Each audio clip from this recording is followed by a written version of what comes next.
Bonjour, je suis Rémi Mathieu, je suis chercheur au Centre national de la recherche scientifique en France, à Paris, et je travaille depuis plusieurs années sur le shooting, ceci dans le cadre de ma recherche sur la pensée de la Chine ancienne. J'ai donc décidé aujourd'hui de vous parler du temps, le temps chinois, dans le Shijing, qui est un texte majeur pour comprendre les origines de la pensée chinoise. Le rapport de l'homme au temps est fondamental dans sa relation à la nature comme au groupe social auquel il appartient. Et le Shijing a cet intérêt d'offrir le témoignage à la fois le plus précis et le plus ancien de toute la littérature chinoise, du moins pour ce qui concerne la période des Zhou, mais sans doute aussi pour toute l'époque pré-impériale, c'est-à-dire l'époque Xianqin. Plus généralement, le temps en Chine ne s'appréhende pas comme un concept général qui engloberait tous les aspects qu'il revêt en Occident depuis la pensée grecque. La preuve en est que le terme même moderne de Shijie, littéralement espace de temps, ne date que de 1908, où il apparaît en effet dans un dictionnaire anglais-chinois, en fait dans une adaptation du japonais Jikran, qui emprunte lui-même le sens occidental de temps au sens large, voire abstrait. Car s'il y a un temps chinois, c'est bien et d'abord celui de la saison. C'est ensuite un temps circulaire, c'est-à-dire cyclique, qui implique donc une révolution. Et c'est enfin un temps concret, reposant sur la mesure de la durée et sur son rapport au réel, et non point une abstraction détachée des contingences matérielles.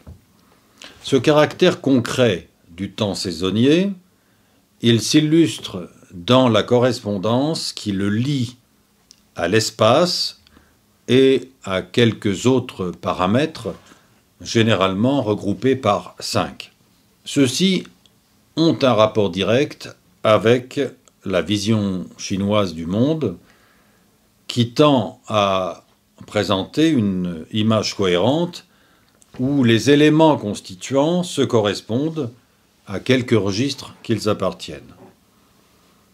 Il n'y a donc pas de moment qui ne soit en rapport avec un lieu, une situation, une action, avec lesquels il entre donc en relation, comme en témoigne l'ancien texte divinatoire du Yi Jing, qui est le classique des changements, une œuvre initialement divinatoire bien connue.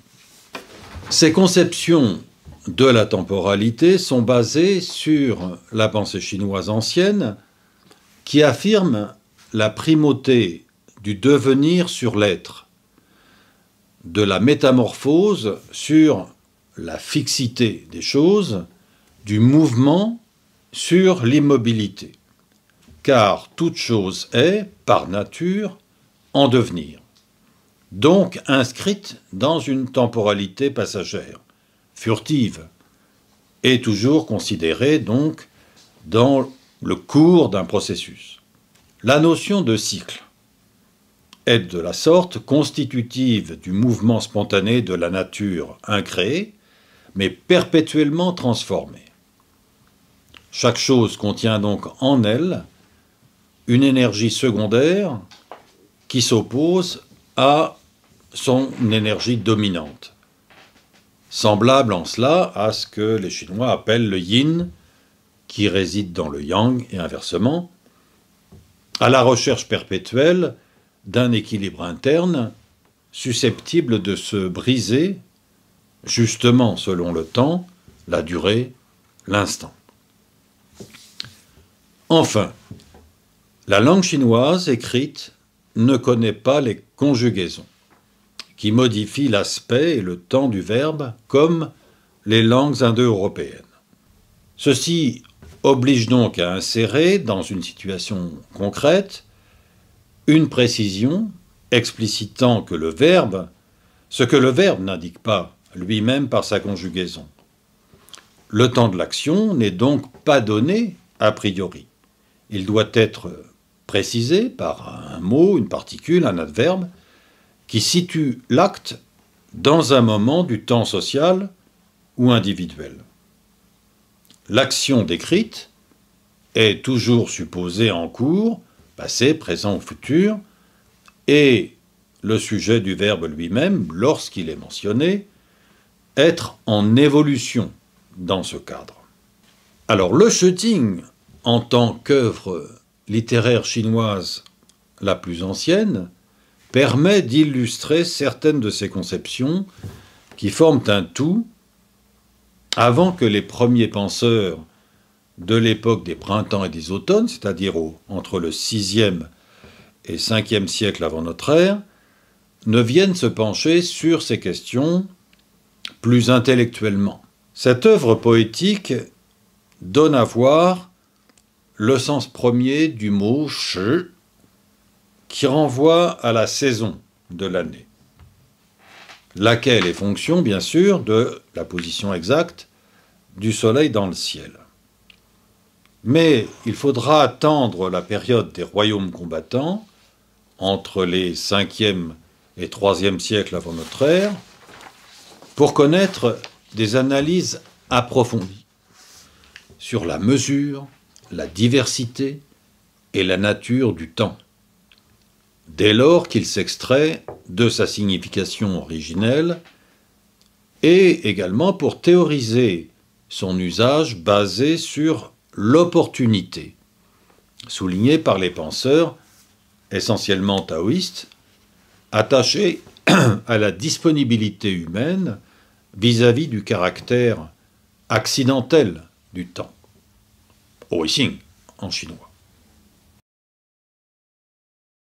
Étymologiquement, le mot « shi » désigne la saison, qui est un mot formé graphiquement avec la clé du soleil, « je », et l'élément phonétique « shi », c'est-à-dire ce qui découpe l'année lunisolaire en 4 parties absolument homogènes, déterminées, comme on le sait, par les solstices et les équinoxes, et marquées par des modifications climatiques, surtout dans l'hémisphère nord.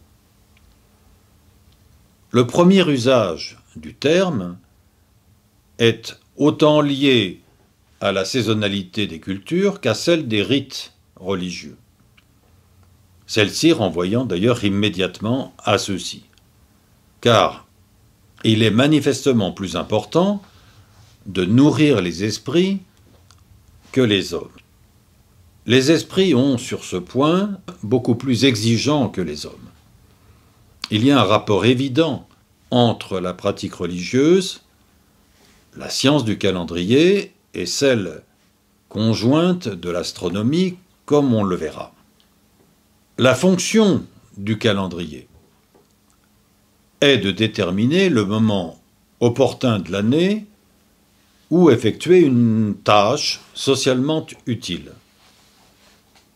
Les astronomes figurent donc parmi les fonctionnaires royaux les plus importants, parce qu'ils sont les seuls jugés aptes à fixer la période, généralement la lunaison, le mois, voire le jour et l'heure, où doit s'effectuer une tâche agricole, mais aussi les comportements ritualisés qui les accompagnent, généralement conduits par le souverain ou le prince.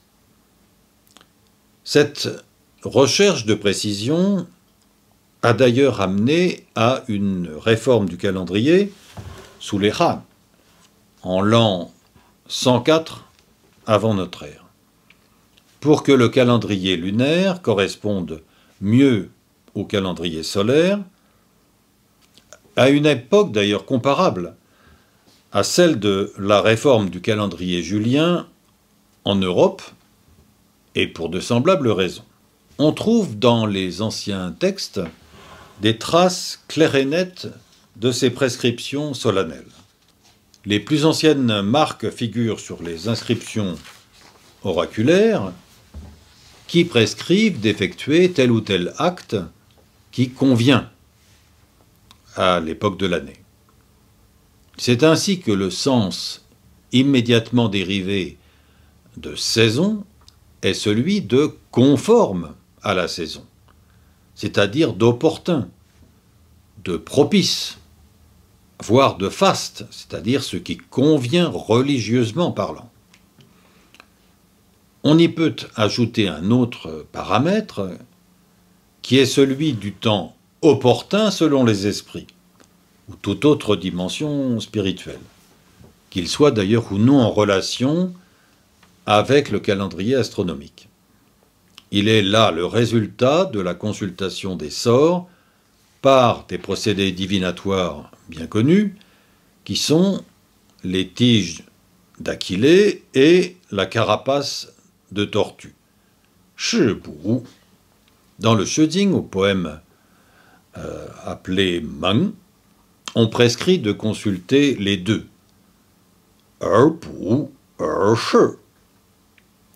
Il convient donc que les esprits, quelle qu'en soit la nature, céleste, ancêtre défunt ou divinité locale, soient disposés à recueillir et donc à accepter un sacrifice, un rite, une prière, un mariage, un enterrement, etc., pour que tous ces faits sociaux soient considérés comme opportuns.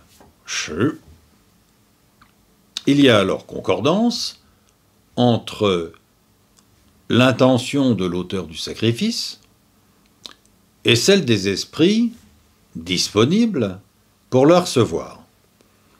Parce qu'alors, la nature de l'offrande et le moment choisi sont conformes à ce qu'attendent ces puissances spirituelles. L'art du calendrier consiste donc à définir de façon stable ce qui, tout au long de l'année, doit être accompli pour se conformer au mouvement de la nature, principalement végétale ou animale, mais également ce qui correspond à l'attente de ces puissances spirituelles qui sont, comme on sait, si nombreuses dans le panthéon chinois. On peut même dire que la récolte des céréales, parce que la civilisation chinoise est avant tout agricole et essentiellement céréalière, est destinée à honorer les esprits plutôt que les hommes. Voyez par exemple le poème Qiyue dans le Shijing. Le modèle de cet agenda est procuré par ce qu'on a appelé les ordonnances mensuelles, Yue Ling, intégrées plus tard dans le corps du Li Ji, le livre des rites, dont on trouve des versions presque identiques dans le chapitre 5 du Huainanzi et dans les premiers chapitres du Lu Shi Chunqiu, à la fin de la période royale et au début de l'Empire, c'est-à-dire entre les 3e et 2e siècles avant notre ère. Cette pratique du calendrier agricole sera durablement installée dans la façon de penser et dans les pratiques rurales jusqu'au siècle dernier. On l'a vu, l'examen de ces calendriers en souligne la fonction avant tout religieuse, marquant la nécessité de respecter la temporalité du ciel, des mânes ancestraux et des esprits de toutes espèces. Le Shijing en offre une illustration particulièrement marquante. Dans les quelques poèmes suivants, intitulés Chu Ci, Bing Zhe Chu Yan, Sheng Min, Ji Zui, on louange un seigneur pour avoir présenté de façon très opportune, dit-on, Krongshi, ses offrandes aux esprits, aux mânes de ses ancêtres, ou encore au ciel.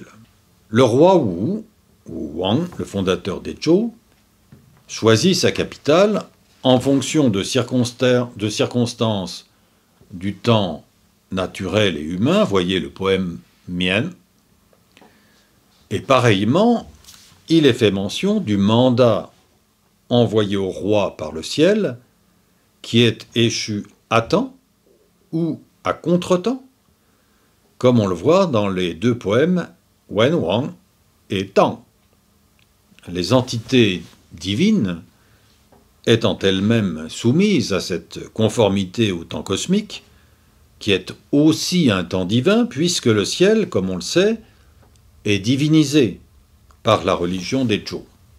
On constate que les injonctions de respect des saisons de l'année, si elles ont cette base religieuse, s'étendent en fait à l'ensemble de l'activité sociale et pas seulement de la production agricole. Dans le chant Qiyue, la première instruction donnée vise les vêtements chauds à porter selon les mois de l'hiver, puis la préparation des labours, l'organisation de la cueillette des feuilles de mûrier, la teinture des tissus, la chasse aux bêtes sauvages, la fabrication des alcools, la récolte des céréales, bien sûr, et les sacrifices aux ancêtres, sans parler de la guerre qui doit se conduire à la bonne époque de l'année. On voit donc que chaque activité du groupe villageois et de la cour royale est en rapport avec les signes célestes qui scandent le temps sidéral et les cris des bêtes, des oiseaux, des insectes qui étalonnent l'année humaine à partir de l'année naturelle. Dans les calendriers plus tardifs, datant des royaumes combattants ou du début de l'Empire, on prescrit au souverain de participer à ces tâches, voire de les conduire lui-même, pour en donner l'exemple. Ce qui n'est pas toujours le cas dans les textes anciens qui semblent s'adresser plus directement à la population rurale.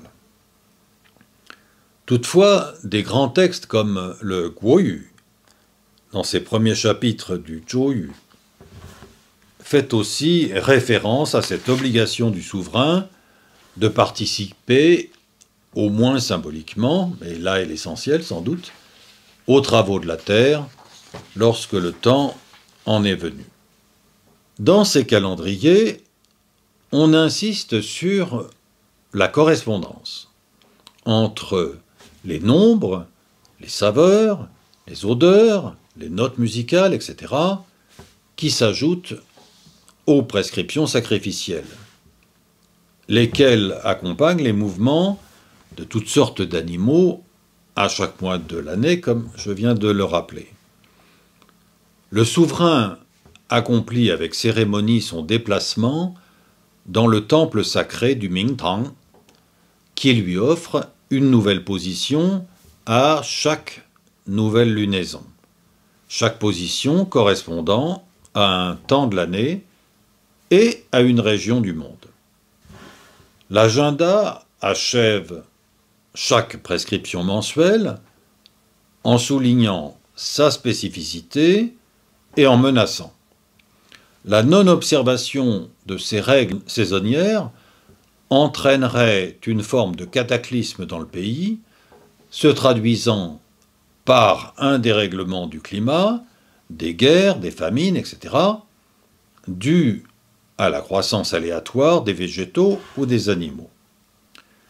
Comme le rappelait le grand sinologue français Marcel Granet, Glanien, le principe est d'abolir symboliquement le temps écoulé et ses miasmes, et d'instaurer un temps neuf, évidemment positif, qui permet d'entrevoir un avenir radieux. D'où les manifestations festives destinées à enterrer les maléfices de l'année ou de l'ère écoulée et à accueillir la phase ou l'année nouvelle Ying Sui en chinois. Un phénomène à la fois social et religieux qu'on connaît bien dans d'autres civilisations. Notons d'ailleurs en passant que ce verbe Ying s'emploie pour désigner l'accueil joyeux de la fiancée par son futur mari avant leurs noces.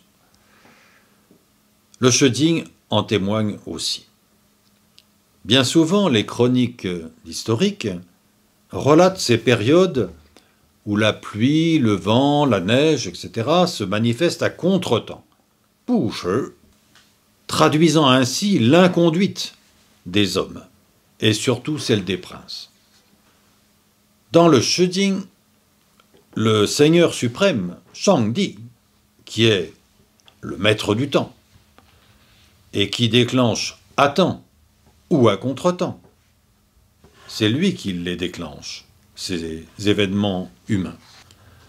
Or, si le temps humain ne correspond pas au temps défini par le ciel, ce dernier risque d'être bouleversé, et à tout le moins perturbé, par la seule faute des hommes aux agissements notoirement intempestifs. On note que plusieurs poèmes du Shijing portent pour titre le nom d'un mois de l'année, preuve de l'importance de ce calendrier rural dans l'esprit et la vie des anciens Chinois et jusque dans la poésie ancienne. Un autre champ de l'activité humaine qui entretient un rapport étroit avec le temps rituel est celui capital de la musique, qu'elle soit celle de la cour ou de la campagne, de loisirs ou du sacrifice. Exprimer des sentiments, des émotions, semble être la fonction première de l'exécution musicale qui, comme le dit et y insiste le Yueji, part du cœur pour aller vers l'extérieur du sujet à destination d'autrui, exprimant de la sorte 6 types de sentiments positifs ou négatifs. La musique, assure encore le même ouvrage, est ce qui unifie. Celle-ci est particulièrement magnifiée lors des fêtes et des danses de banquet. La pensée chinoise en général, celle des confucianistes et des taoïstes en particulier, assigne à la musique la fonction de réguler les humeurs humaines, de les susciter comme de les canaliser, surtout en temps de deuil ou de réjouissance. Les taoïstes espèrent y trouver une harmonie avec le rythme de la nature. Les confucianistes, un accroissement de la vertu, et jugent ainsi de l'excellence d'un gouvernement. Dans sa relation au temps, le rythme est, sinon tout, du moins le cœur du dispositif musical qui permet d'harmoniser le cœur humain avec celui de la nature céleste. Comme l'énonce le même texte, la grande musique est celle qui partage l'harmonie du ciel et de la terre. Da yue yu tian di tong he. Quoique Lao Tzu puisse aussi voir dans la musique ce qui séduit le passant, comme le ferait une friandise ou un appât, le détournant de la contemplation du monde et de sa quête de la voix.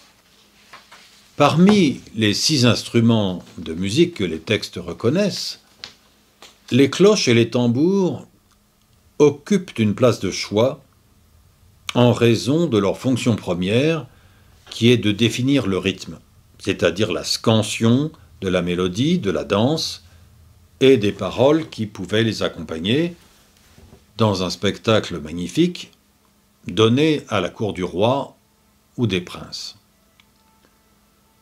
Le rythme musical et donc ainsi un écho de la pulsation du monde. À l'époque ancienne, il n'y a pas de partition connue, sachant de surcroît que les musiciens étaient souvent aveugles. La mémoire du rythme est donc indispensable dans l'exécution musicale. Si les cloches de bronze font partie de la musique de cour, nécessitant un travail très considérable, de forge du métal et de gravure des différentes pièces du carillon, les tambours font aussi partie de cette panoplie musicale aux origines archaïques. Il est possible que les grands tambours de cour aient été apparentés à de plus petits modèles utilisés par la musique populaire, en particulier dans l'interpellation des esprits, celle que certaines pratiques chamaniques envisageaient. La présence des tambours et des cloches est maintes fois soulignée dans les rituels. Elle l'est également dans le shijing, comme se situant au cœur de la scansion du temps musical et susceptible d'entraîner les esprits, et surtout les corps, des danseurs et même des spectateurs. Confucius se serait écrié « Les cloches et les tambours, est-ce cela seul, la musique ?» Yue Yun, Yue Yun, Zhongwu, Yun Hu Zai. Car comme on l'a déjà observé, la fonction de l'exécution musicale est de coordonner le rythme humain avec celui du ciel nature, comme le Yueti le prescrit à sa façon, dans une perspective qui est également, voire surtout, morale, et que les penseurs, surtout confucianistes, à la seule exception de Mozi, reprennent à leur compte.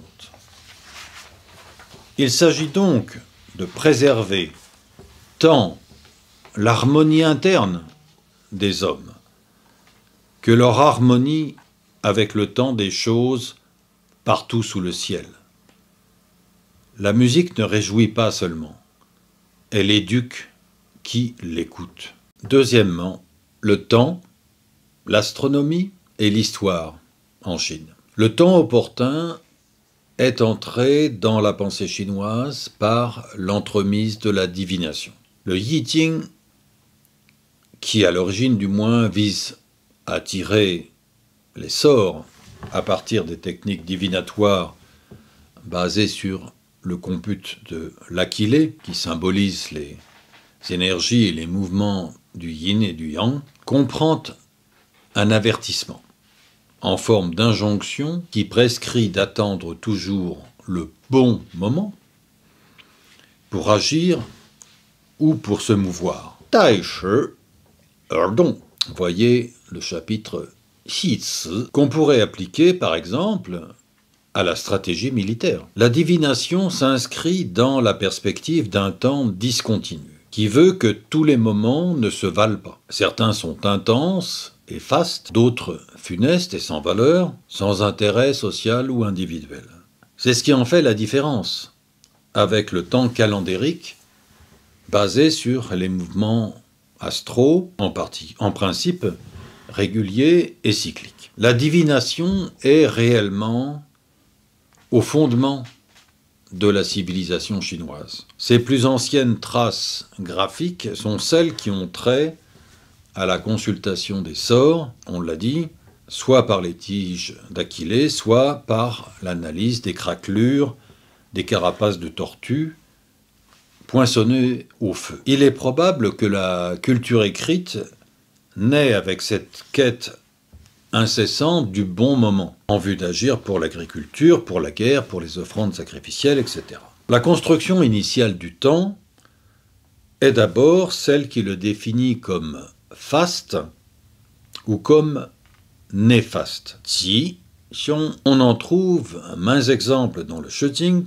comme dans un poème qui s'intitule Ding Zhi Fang Zhong, où l'on consulte la tortue pour trouver un terrain propice à la culture des mûriers en vue de nourrir les vers à soie qui procureront les précieuses offrandes sacrifiées aux esprits. Ailleurs, on consulte les sorts pour connaître le bon jour d'un sacrifice aux ancêtres. Voyez le poème Tienbao. Une autre fois pour choisir un jour de chasse favorable. Poème Tizhi. Ou encore pour interpréter un rêve. Segan. Qui annonce peut-être d'heureuses nouvelles, etc. Inversement, il peut arriver que le soleil et la lune annoncent des jours et des temps funestes. Voyez le poème Shui Zhijiao. Surtout lorsqu'une éclipse vient à masquer l'un ou l'autre, ce qui présage évidemment les pires malheurs dans le pays. On voit clairement que deux types de prise en compte du temps se confrontent, celui du calendrier, continu et régulier, et celui des esprits qui peut modifier la régularité du premier en ce qu'il introduit la qualité de l'instant à la quantité globale du temps qui s'écoule selon un cycle prédéterminé et en grande partie prévisible. Voyons la cyclicité du temps et l'astronomie en Chine. La particularité du temps, je l'ai indiqué d'emblée, en Chine, est d'être une révolution, constituée d'un cycle de 10 jours et de 10 unités qui forment des années ou des ensembles d'années regroupées en phases ou en ères. C'est cet agencement combinatoire qui constitue le système chinois de compute du temps renouvelé, donc par essence cyclique, puisque chaque achèvement d'un cycle de 60 unités engendre un nouveau décompte de 60 années, de 60 lunaisons ou de 60 jours. Chaque élément est désigné par deux termes. Le premier, issu de la série des troncs célestes, Tiangan, et le second, pris dans la série dite des rameaux terrestres. Tizhi. Le Shijing y fait de brèves allusions en 2 ou 3 occasions, comme au poème déjà cité de Tizhi, où il est question des 5e et 7e jours fastes du cycle. Ce système perdure de nos jours, puisque l'année chinoise est toujours comptée, parallèlement au calendrier grégorien, en année cyclique, comme actuellement l'année Jiachen. De surcroît s'ajoute à ce décompte, par combinaison de 2 séries, un compute par animal emblématique. Dernièrement, l'année du lièvre, actuellement l'année du dragon, et prochainement l'année du serpent, etc. Ce qui permet donc à chacun de se situer dans un signe zodiacal. On ne demande pas à quelqu'un « quand êtes-vous né ?», mais « à quel animal êtes-vous rattaché ? De quel animal dépendez-vous » Mais ce système des 12 animaux ne semble pas déjà pratiqué à la haute époque et pourrait avoir été mis au point plus tardivement. Toujours est-il que le décompte par semaine n'est intervenu que très tardivement sous influence occidentale et à compter des 19e et 20e siècles. Plus difficilement dans les campagnes où le décompte par cycle, en série d'énaires et duodénaires, c'est-à-dire par 10 ou par 12, reste dominant.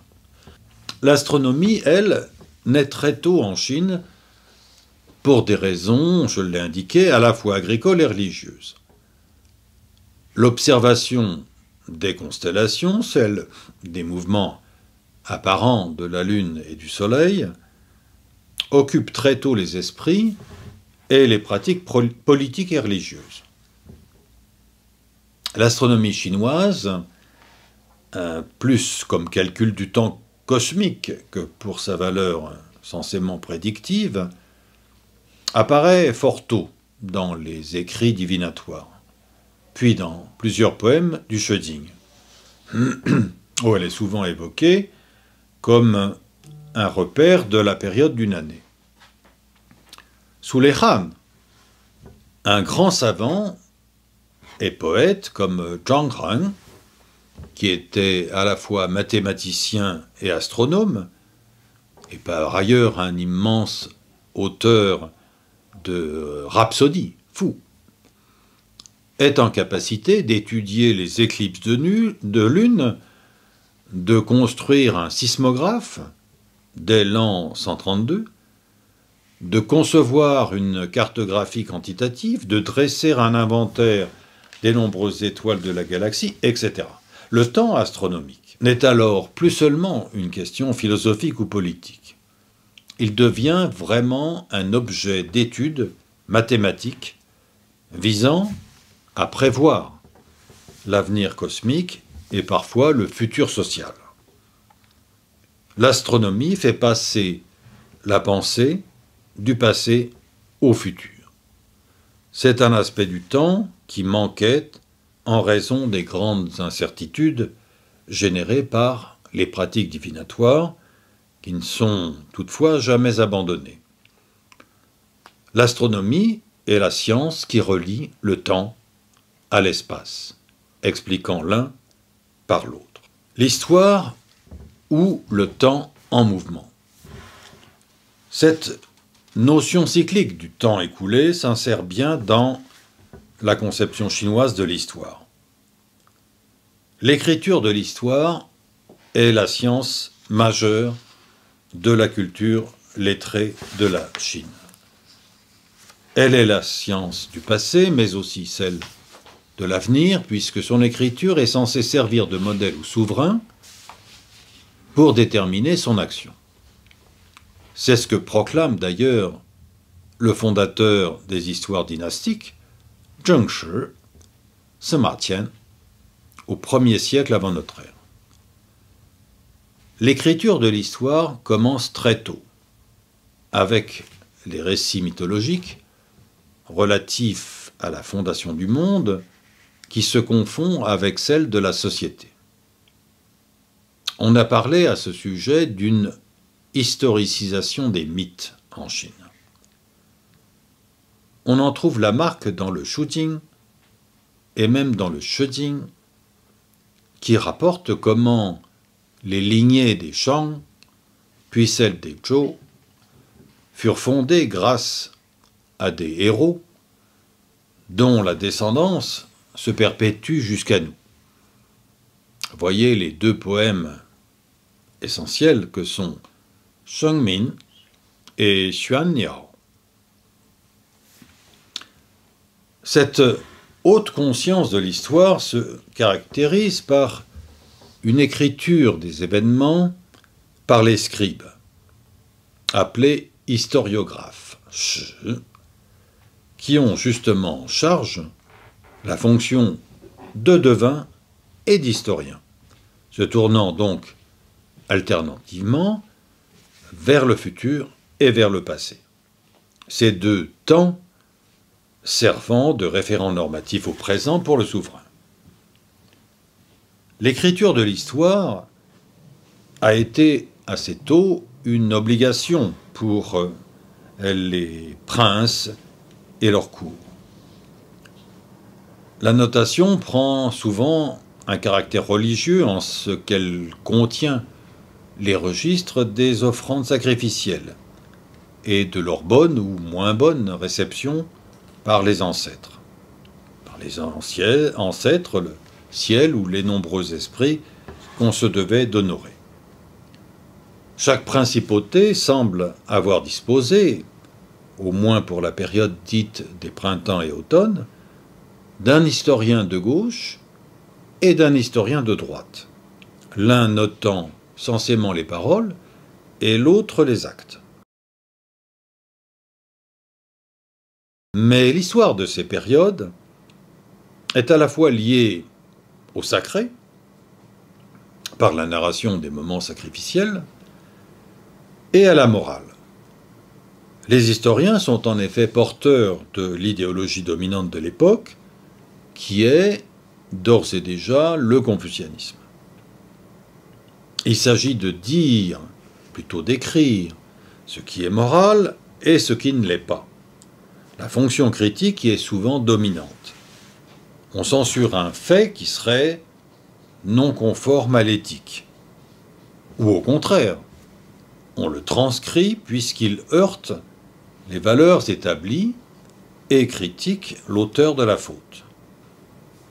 Pour ce faire, les historiens n'hésitent pas à mettre leur vie en danger pour établir la vérité, c'est-à-dire la morale de leur époque, au besoin contre la vie de leur prince. À partir du début de l'Empire, au IIe siècle, l'histoire n'est plus celle des principautés, qui composent le pays et qui ont chacune leur vérité du temps historique, mais c'est celle d'une écriture centralisée, commandée par l'empereur et placée sous son contrôle, qui va rapporter les événements dans une chronologie qui les organise rationnellement et ne les perçoit plus comme un ensemble hétéroclite d'accidents. Un événement vient à rompre une chaîne apparemment uniforme des faits.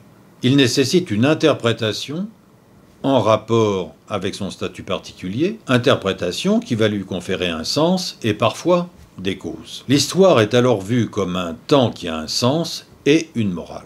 Le temps qui s'écoule et se reconstruit dans ces textes est évidemment celui des vainqueurs, puisque chacune des 25 dynasties, voyées jusqu'à la chute de l'Empire au début du XXe siècle, a justifié son accession au pouvoir en démontrant l'inanité, voire l'immoralité, de celle qui l'a précédée. Ces 25 histoires dynastiques illustrent la passion de la Chine pour l'histoire et sa rationalisation du temps, considérée dans sa continuité et dans ses ruptures de rythme. Car cette écriture nécessite des historiens, et pas seulement des scribes. Dans un texte aussi ancien que le Shüting, l'histoire apparaît comme un fond de décor sur lequel se déroulent des scènes de la vie quotidienne, comme le rouleau d'un tableau chinois, qui s'enroule sur lui-même et qui peut se déployer. Mais les paysages pourraient tout à fait se situer hors du temps, ou de tout temps, comme une peinture chinoise qui ignorerait la perspective. Dans les histoires dynastiques, à la suite de Sima Qian, qui conçut des tableaux chronologiques dans lesquels les concomitances proposent une première vision abstraite du temps historique, des événements contemporains sont placés côte à côte, sans aucun lien de dépendance entre eux. Sinon, justement, cette contemporanéité. L'histoire passe en Chine pour la reine des sciences, c'est dire combien elle est au cœur de la pensée du temps sociopolitique qui éclipse tous les autres. Car elle combine cette vision du cycle, qui explique que tout revient toujours régulièrement, et celle de l'inattendu, l'événement par nature contingent, en un conglomérat censément rationnel que les historiens seuls conçoivent et explicitent. Ces histoires passent pour objectives et fiables, chacune servant de modèle à la suivante. C'est que l'écriture du temps passé doit être officielle. Elle n'est pas une affaire individuelle, selon l'humeur d'un historien. À l'image en France de Michelet au XIXe siècle, écrivant son histoire de France. L'histoire est en Chine à l'image du Tao, sans commencement ni fin, comme un processus qui entraîne avec le monde entier des choses dans un mouvement perpétuel constitué de phases dont on peut isoler les spécificités. La Chine, qui s'est toujours perçue comme étant au centre du monde, a écrit pourtant une histoire du monde. Dans l'œuvre de Liu Zhiji d'Étrang, le Chetron, qui fut le premier traité d'historiographie mondiale, paru en l'an 710, et posant par ailleurs un regard critique sur les classiques. Cette très remarquable invention que furent les histoires dynastiques est contemporaine d'une prise de décision qui visait à donner un nom spécifique à chaque règne ou à chaque partie de règne d'un empereur, à tel point que ceux-ci sont souvent mieux connus par ce nom d'ère que par leur nom propre. À partir de l'an 165 avant notre ère, Le système se met en place, avec l'empereur Wudai Han Wudi. Il se maintiendra jusqu'à la chute de l'Empire et passera au Japon avec le même usage. On voit là combien la perception de la chronologie dépend de cette vision du temps par phases successives, phases à la fois complémentaires et contradictoires. Le mouvement, la mutation, la durée. L'histoire est une occasion de s'interroger sur les changements, et pas seulement sur les mutations naturelles, spontanées, comme le fait le Yiting, mais aussi, voire surtout, sur celles qui affectent la société et le pouvoir politique, et qui sont le résultat de la volonté humaine. La notion de mutation naturelle rejoint celle de métamorphose, dont la pensée chinoise, et surtout Lao Tzu, envisage divers aspects. Changement intérieur, graduel, changement d'une chose dans une autre, transformation brusque d'une chose en une autre chose, changement de place d'une chose, modification par une cause extérieure à la chose, etc. Il existe toute une typologie de la mutation des choses, des événements, des hommes, qui toutes s'inscrivent dans un temps brusque, long, voire infini, qu'on a pu appliquer à l'histoire. Notons que la notion n'existe pas explicitement dans le Shijing, et même que le mot roi y est inconnu. Mais il y a toujours une bonne raison à cette transformation, qu'en soit la nature et la forme ou la durée. Elle s'inscrit dans un moment manifestement, forcément opportun, qui favorise ou déclenche ce mouvement interne. L'exemple qui est souvent donné par les auteurs est celui de la grenouille qui se transforme en caille au printemps, pour des raisons qui ne sont pas connues, mais qui sont supposées constatées. L'histoire est aussi une opportunité pour s'enquérir du mouvement qui, le rappelait Aristote dans sa physique, peut être mesuré par le temps, c'est-à-dire la durée. Tout comme le temps peut se définir par le mouvement. On l'a vu avec l'astronomie comme avec la physique des corps. Il exista une réflexion sur le temps comme durée dans la pensée chinoise ancienne, indépendamment de l'histoire, et pourtant, logiquement, en lien avec elle. Un grand philosophe chinois de l'Antiquité s'est interrogé avec ses disciples sur le mouvement, la durée, comme étant l'étendue du temps sur différents moments successifs, ainsi que l'a écrit dans son œuvre le grand penseur Mo Tzu.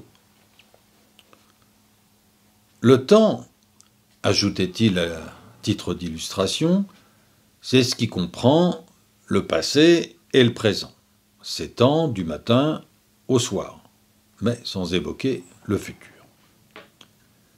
Mo Tzu et ses disciples sont les seuls dans la Chine ancienne à s'interroger sur la nature et la définition du mouvement, sur celle de la métamorphose, sur la nature du commencement, qui est un moment précis dans la mesure du temps, ou sur le devenir, qui est une façon pour les choses de disparaître ou de se transformer.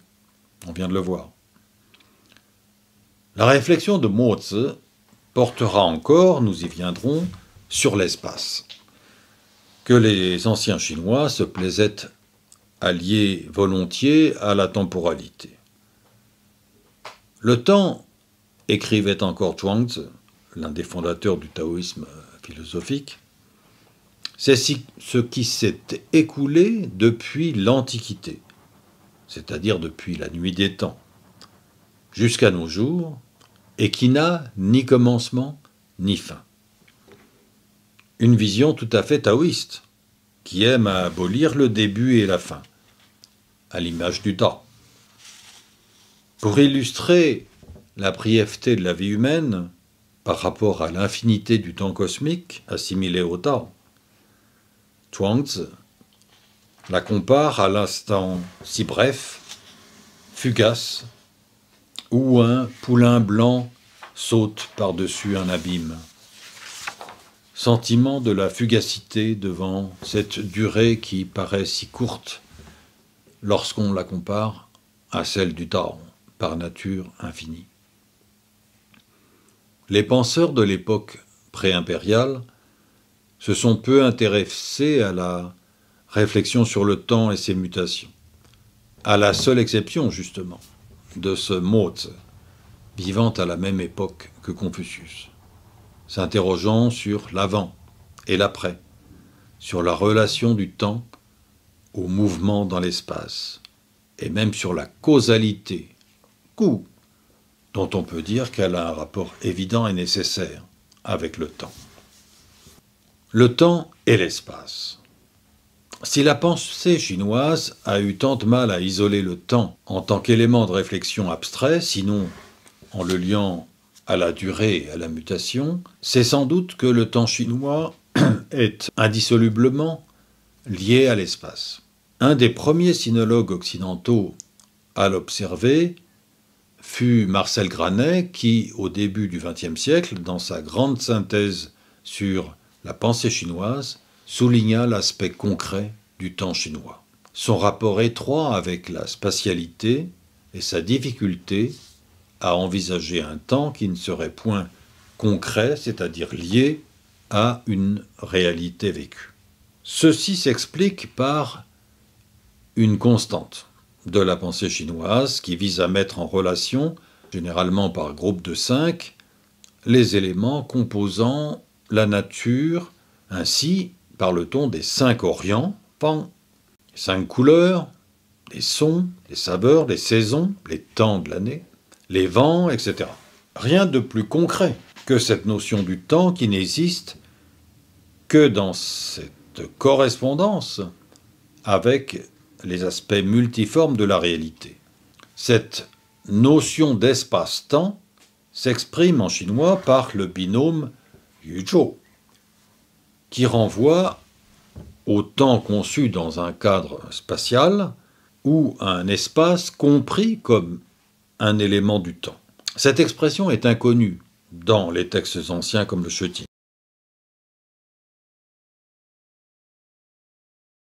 Elle semble ne prendre naissance que sous les royaumes combattants et au début de l'Empire. En particulier chez les auteurs taoïstes comme Zhuangzi et Huainanzi, qui soulignent la congruence des choses qui s'insèrent avec perfection dans celle du monde, lequel fonctionne grâce à celle qui lie le temps et les autres fonctionnalités de l'univers. Mozi, dont on vient de voir qu'il s'était essayé à cerner le temps, fait de même pour l'espace, s'arrêtant sur l'intervalle spatial. Il retient l'espace médian, alors qu'il ignore l'intervalle temporel, mais aussi sur le point, le carré, la ligne, le cercle, l'interstice, qui renvoient à différentes quantités et qualités de l'espace. Cet espace, dit-il simplement, c'est ce qui s'étend sur différents lieux, comme le temps duré est ce qui s'étend sur différents moments. Il y a toujours chez lui et chez d'autres cette perspective évolutive, processive, si typique de la pensée chinoise. Mozi prend l'exemple du voyage qui lie distance et durée, avant et après, pour illustrer cette connivence du temps avec l'espace. Cette perception spatio-temporelle nous ramène à notre observation initiale qui veut que le temps chinois soit originellement en relation avec la saison, et celle-ci avec une position du souverain dans l'espace, du temple, qui symbolise le monde habité. on a vu que la saisonnalité déterminait l'action et son efficace sur les choses et les hommes. Les Chinois ont été les premiers à imaginer une sphère armillaire représentant le monde et intégrant l'espace cosmique et le temps saisonnal. Ils ont, plutôt qu'en Europe, développé la science des clepsydres et des gnomons, et plus tard celle des horloges, au point d'en fasciner et d'en étonner en tout cas les missionnaires. C'est d'ailleurs à Zhang Heng, le susnommé, que la Chine doit l'invention de la clepsydre à double entrée. C'est dire que la mesure du temps, au départ astronomique, quotidien et annuel, les a concernés en le liant à la spatialité du cosmos. L'abolition du temps et de l'espace n'existe que chez les penseurs taoïstes. Les autres écoles ont, tant bien que mal, essayé de s'exprimer sur l'un et sur l'autre avec plus ou moins de bonheur. Pour les philosophes du Tao, l'absence de commencement et de fin n'est pas un problème, qu'il s'agisse du temps d'ailleurs ou de toute autre notion. Car le Tao lui-même est sans début et sans achèvement, ni finalité. Il est même sans nom, comme le dit Lao Tzu, mais il faut bien le nommer. Je l'appellerai donc la voie, Tao, concède-t-il. Le Tao est la manifestation du mystère auquel il est souvent assimilé. Il est caché dans son fonctionnement, son efficience, affirme le Yi Jing dans le chapitre Xi Zi, car il est sans substance, sans espace, sans temps, mais engendre toute chose et toute chose en dépend. Quoique le Tao soit sans forme ni image, comme l'est l'un chez le néoplatonicien Plotin, qui affirmait aussi qu'une essence est d'autant plus belle qu'elle est dépouillée de toute forme. L'Occident chrétien se réfère à l'infini de l'éternité comme à une image de Dieu. Ainsi, saint Augustin affirme que le temps ne se connaît que par son changement, tandis que l'éternité serait un temps immobile, un temps qui ne s'écoule pas en quelque sorte, un non-temps. Saint Thomas d'Aquin assure aussi que le temps n'existe pas dans l'éternité, tout comme Dieu qui ne se séquence pas. Dans l'éternité chrétienne, le temps semble aboli. Pour Plotin, le monde n'a jamais commencé. Il est de toute éternité et a cependant été engendré par l'un. Une thèse qui n'est pas sans rappeler celle des taoïstes. Ceux-ci conçoivent donc un temps sans début ni fin, et qui pourtant accueille un monde qui commence et s'achève, issu de l'unité ultime, le grand un, Trahi, porteur de toutes choses, qui naissent, croissent, dépérissent, meurent. Quelque effort qu'on fasse pour prolonger la vie qui se place toujours dans le cadre d'un cycle incorruptible. Car vivre a, semble-t-il, une fin, comme le rappelle Zhuangzi, même si celle-ci enclenche un nouveau cycle, une nouvelle phase du cycle, au cours duquel chaque chose, donc chaque homme, se métamorphose et renaît sous une forme encore inconnue. À cet égard, l'école taoïste est la seule qui se soit aventurée à proposer une cosmologie, c'est-à-dire un récit de la génération du monde. Quand la philosophie orthodoxe, j'entends confucianiste, ne proposait rien en la matière, précisément parce que cette dernière s'inscrivait toujours dans l'étroitesse du temps humain, sans oser s'aventurer en dehors de cette limite contrainte. Le temps taoïste est infini. Il est une succession de phases cycliques, animées par ce moteur à la fois mystérieux et inépuisable, donc atemporel, qu'est le Tao. La subjectivité du temps en Chine. Au cœur de l'instant se génère et s'exprime l'émotion. La subjectivité du temps n'est pas ignorée par les plus anciens textes. Nombreux sont les poèmes chinois relatifs à l'absence, celle du mari ou de l'épouse, où le temps s'écoule, interminable et solitaire. Longtemps j'ai cru entendre son pas, Toujours j'ai cru apercevoir son char approcher, se lamente une femme esselée. Dès lors, le mot jiu, longtemps, ne désigne pas tant la durée d'un moment que l'expérience douloureuse d'un manque. On en trouve l'emploi dans les poèmes du Shijing, le mot chang n'y est d'ailleurs presque pas utilisé au sens temporel, tout comme dans ceux du Chuzi de Tuyuan.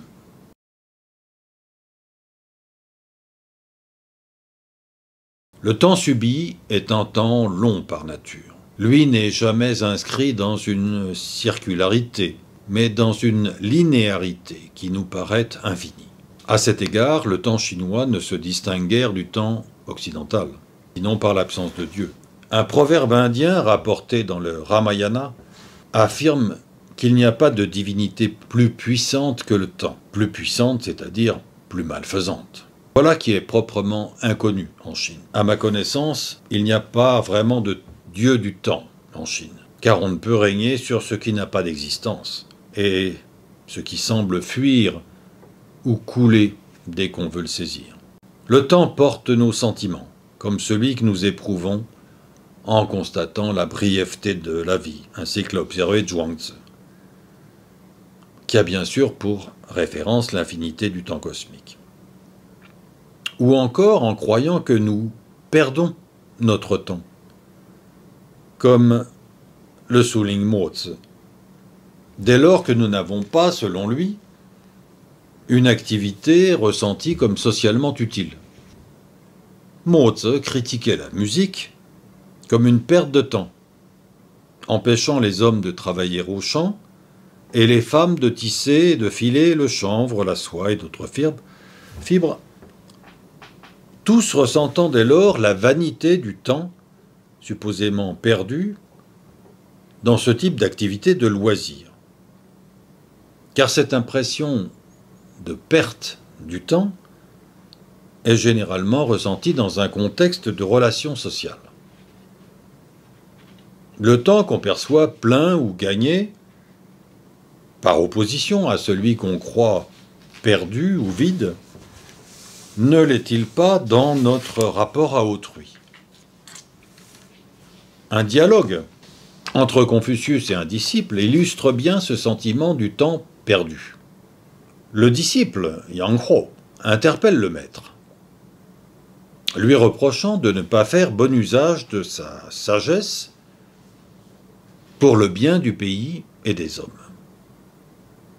Il observe. Les jours et les mois passent pour ne plus jamais revenir. Les années nous sont comptées. Peut-on ainsi manquer l'occasion, c'est-à-dire manquer l'opportunité, de servir? Je yue shi yi, sui bu o yu. Confucius acquiesce et consent alors à servir l'État. En une autre occasion, il comparera le sentiment que procure la contemplation d'un fleuve à l'émotion que suscite l'écoulement infini du temps dans le lot nu. C'est que le temps qui passe est en lui-même un catalyseur et un vecteur d'émotion. La poésie est évidemment le lieu de son expression, comme dans le Chuzi de Tuyuan, tout au long de son Lisa, où il exprime son amertume et sa colère d'être si longtemps et si injustement tenu éloigné de son pays par le prince de Chu. La poésie, dès la haute époque du Shijing, sert de vecteur aux sentiments des auteurs, qui observent aussi cet écoulement du temps comme porteur d'espoir, celui des retrouvailles des amants, de la fin de la guerre, ou simplement d'une riche récolte tant attendue. Quand j'aurai revu mon Seigneur, mon cœur tout rouvra enfin la paix. Ji jian jun ze, wo xin ze xiang.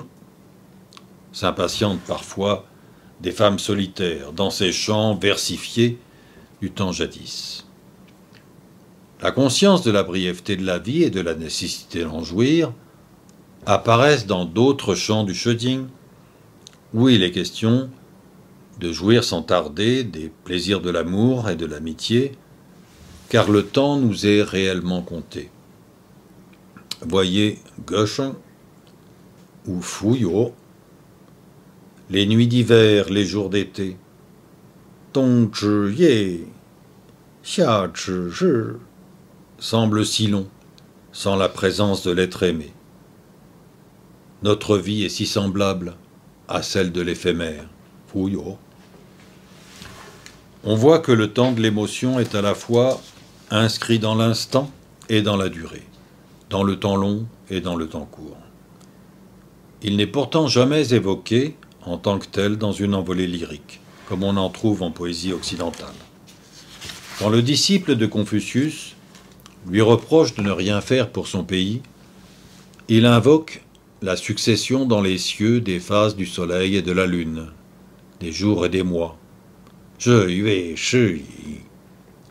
temps que nous ne voyons pas, que nous ne touchons pas, nous en percevons les effets lorsqu'il semble filer sans notre contrôle, nous laissant cette impression d'impuissance dont se désolent les poètes et ceux qui, comme nous, les écoutent ou les lisent.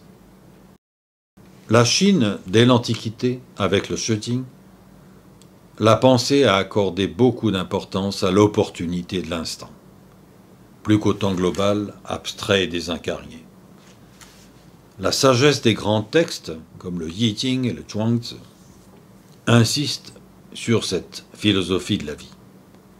Il s'agit de trouver la paix dans le moment opportun et de s'en tenir à l'ordre naturel des choses. An shi er chu shun, selon Zhuangzi. La disponibilité de l'homme aux circonstances est le seul paramètre auquel il est impossible accès. Celui de l'ordre des choses commandé par la nature n'est pas de sa responsabilité, mais de celle du destin commandé par le ciel, Tianming, ou par le Tao. L'homme doit donc juste être attentif à la concordance des temps, qui lui permet une simple survie, voire une longévité prospère. Cette prise de conscience de l'opportunité évite les choix intempestifs que redoutent toutes les écoles de pensée. Comme on l'a vu, le temps de la nature est le paradigme suprême. Encore faut-il le déceler dans les imperceptibles mouvements des choses. Seul le sage sait lire le temps et ses mutations, dans un flot qui semble à tous si uniforme. Comme le disait le grand savant britannique Joseph Needham, pour les Chinois, le temps est toujours réel. Il ne constitue pas une entité abstraite sur laquelle on a cru pouvoir se pencher, à l'exception remarquable de Mozart. De ces réflexions, il ne nous reste que quelques rares formules lapidaires, dont on peine à trouver une vraie démonstration qui nous expliquerait en quoi consiste le temps dans l'ancienne Chine. Le Shijing donne à voir ce temps concret, ancré dans la pratique et la réalité sociale des premiers siècles des Zhou. Celle-ci se calque sur des cycles essentiellement agricoles qui déterminent systématiquement la vie religieuse, sans qu'il soit question de foi, mais toujours de respect des temps des rites. Enfin, la Chine conserve jusqu'à nos jours un système cyclique de décompte du temps en 60 éléments indéfiniment renouvelés. Comme elle a préservé jusqu'à la chute de l'Empire la désignation des ères dynastiques Nianhao, qui scandent les temps politiques des empereurs.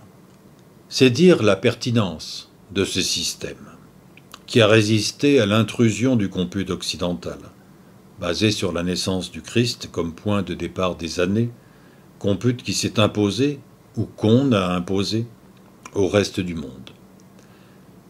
Le mode de calcul du temps en Chine atteste de la permanence et de l'importance des repères qui fournissent une représentation proprement chinoise de la marche du temps.